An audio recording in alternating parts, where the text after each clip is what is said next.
Chapter 21. Ouch! I'm stuck! Help! Haley Daly's cries sailed up the staircase as Kyle led the charge down the steps into the stacks. So what exactly are the stacks? Asked Akimi, 3 steps behind Kyle. It's where the library stores its collection of research material, said Sierra, who was 2 stairs behind Akimi.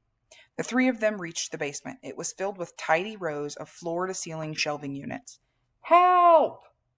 Haley sounded like she was on the far side of the room, behind the walls of metal storage racks, crowded with boxes, books, and bins. What is all this stuff? Said Kyle, looking for a passageway, trying to figure out how to get to wherever Haley was. Mostly rare books and documents you can't check out, said Sierra. But if you fill out a call slip, you can use this material up in the reading room. With a whir and a whoosh of its electric motor, a shiny robot the color of the stormtroopers in Star Wars scooted across an intersection between bookshelves. It moved on tank treads and had what looked like a shopping cart attached to its front. Let's follow that robot, said Kyle. It might know the fastest way to reach Haley. The trio dashed up a narrow pathway to where they saw the robot extending its quadruple-jointed mechanical arm to pluck a flat metal box out of a slide-in compartment. The box had been stored in a section of shelving with a flashing LCD that read Magazines and Periodicals, 1930s. Somebody upstairs wants an old magazine, said Akimi. They're probably researching the Gold Leaf Bank building, said Sierra. I think it was built in the 1930s. Help! Screamed Haley. I'm stuck!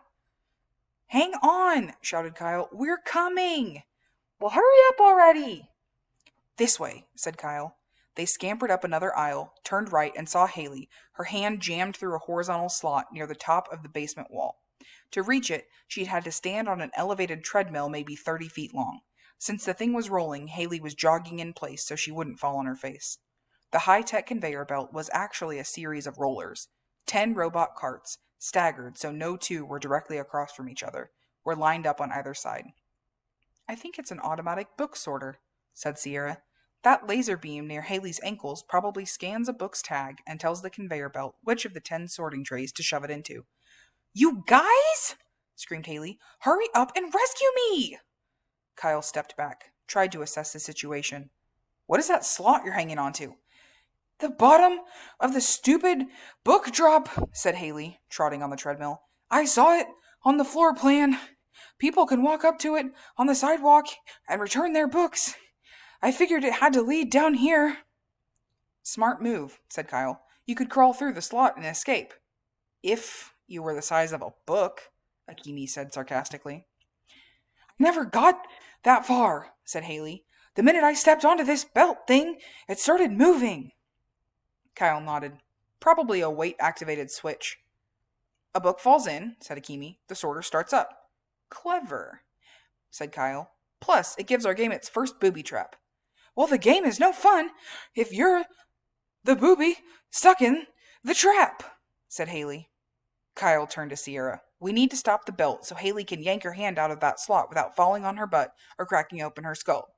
Have you ever read a book where the hero outwits an escalator or a rolling checkout belt in the grocery store or something? No, said Sierra.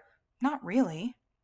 How about one where the hero just flips an emergency shutoff switch? Asked Akimi. Because that's what I'd do if, I found one.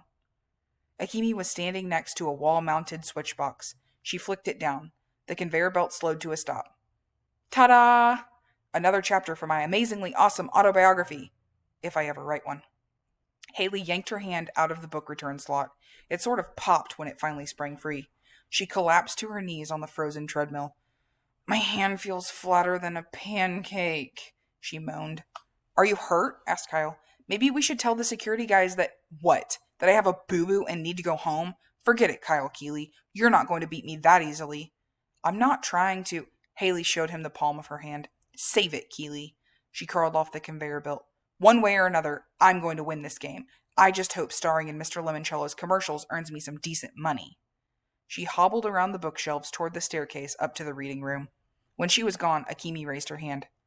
Question? Yeah, said Kyle. How come the guys inside the control room didn't flip a switch to shut down the book sorter when they saw Haley doing her cardio cha-cha-cha on it? Kyle shrugged. Maybe they weren't watching. Actually, said Sierra, pointing to a square tile on the floor near the book sorter, I think they were. Kyle looked down. The tile was glowing, like one of the tablet computer screens upstairs in the rotunda. Kyle read the words zipping across the illuminated square. Congratulations, he read out loud, for helping Haley and being a sport. You've earned much more than a good report. The tile popped open. Inside a small compartment was a rolled up tube of paper with a yellow card clipped to its end. Huh, said Akimi. I guess somebody was watching. Kyle pulled the yellow card off the paper tube. It smelled like lemons. What's it say? Asked Sierra. Kyle flipped the card over so Sierra and Akimi could see what was printed on it.